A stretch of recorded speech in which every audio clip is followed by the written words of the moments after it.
Today, students, you guys will be taking the unit test over adopting the Constitution. Top right column, right of the paper. Please put your name, class period, and your ID number, and then turn to the first question.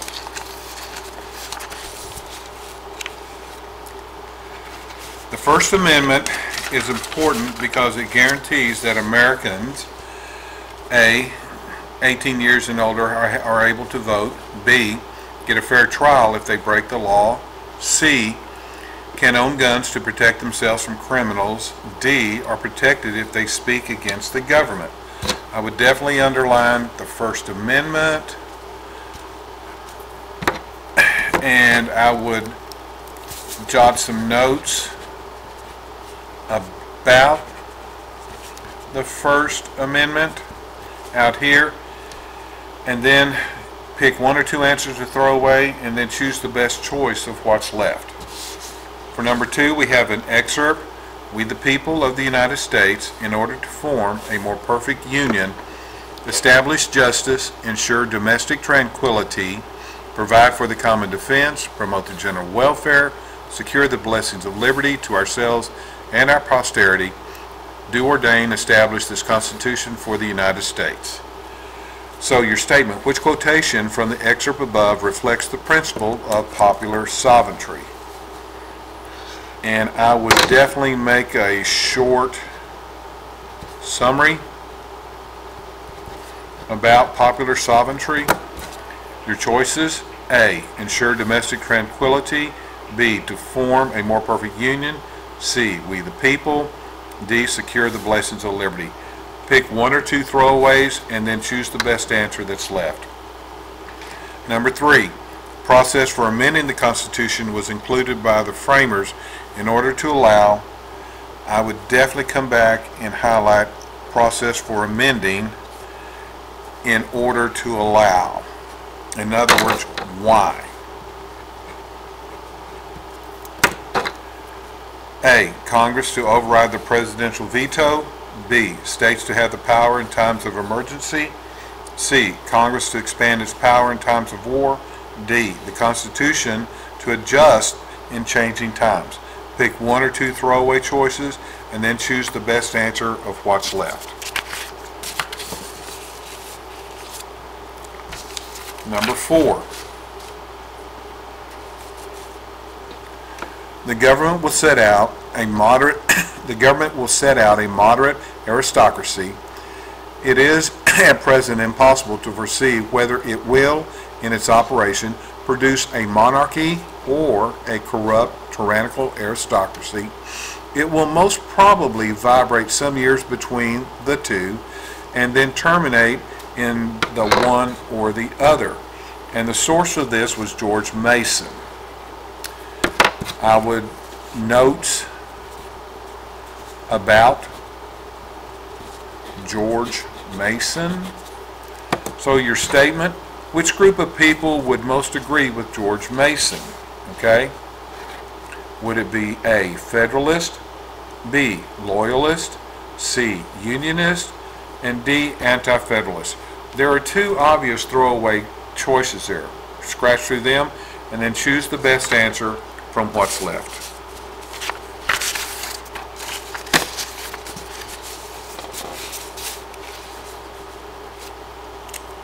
Number 5, we have a chart, a graphic here.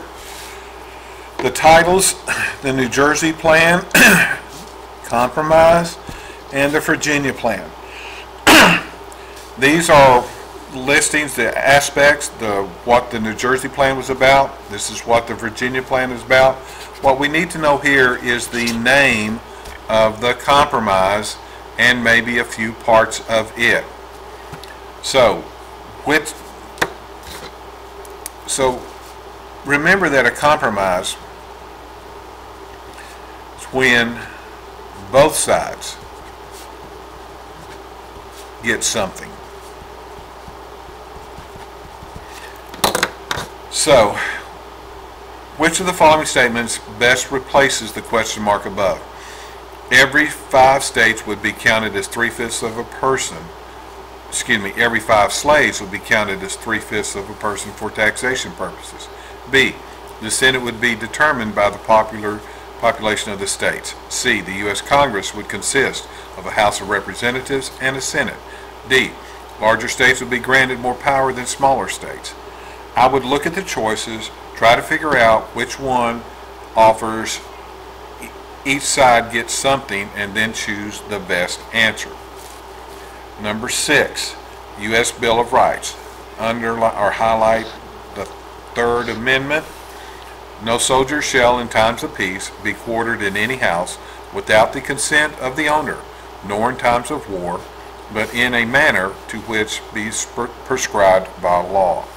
So the primary goal of the Third Amendment, and I would definitely highlight goal of the Third Amendment, and then A, to protect British loyalists still living throughout the United States. B, ensure citizens are not forced to care for the military. C, look after soldiers who guarantee their well-being. D, support the militia groups organized by the state legislatures. Pick 1 or 2 to throw away, and then choose the best answer that's left. Number 7. During the debates that occurred during the Constitutional Convention, which point about the Articles of Confederation would have been made by a Federalist? First thing, guys, we got a typo here. Put a capital F there. Okay, that's a proper noun or pronoun. Proper noun, excuse me. And I would definitely come back and highlight which point about the Articles of Confederation would have been made by a Federalist. So this is a point of view. From the Federalist point of view, okay, is what we're looking at. So A, the existing national government lacks the ability to add new states to the Union. B, the states are in danger of losing the ability to raise revenue. C, the existing national government lacks sufficient power. D, the states are unable to protect the rights of people. So a Federalist would have made what argument about the Articles of Confederation?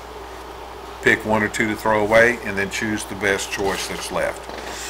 Number 8, which excerpt from the list of grievances in the Declaration of Independence best explains why colonists were unhappy about their lack of representation in the British Parliament? I would come back and highlight why the colonists were unhappy about representation in the British Parliament. And again, this is another point of view from the colonists. Okay?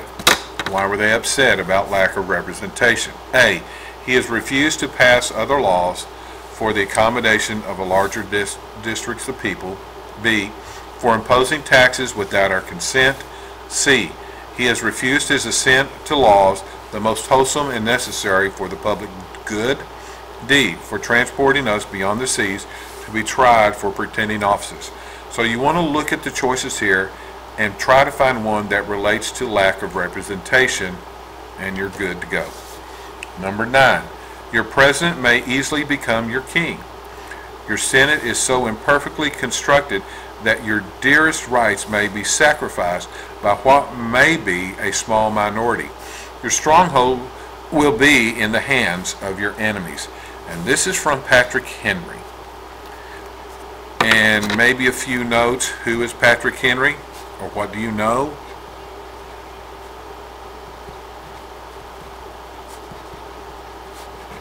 Patrick Henry. So the statement. Patrick Henry was criticizing which aspect of the Constitution? Guys, you could also use the word part here. Which part of the Constitution was he criticizing? A, the eligibility requirements for the congressional office. B, the power granted to the central government. C, the establishment of a separate judicial branch. D, difficulties in the amending process. So this excerpt applies to which answer? Make your best choice. Number 10, for depriving us in many cases of the benefits of a trial by jury. So I would definitely highlight the trial by jury. This is from the Declaration 1776. So which amendment includes included in the Bill of Rights addresses the grievance above? And the grievance is trial by jury. Is that A, the Fourth Amendment, B, the Fifth Amendment, C, the Sixth Amendment, D, the Seventh Amendment? Do your hand signals to help you if you need to. Make your best choice.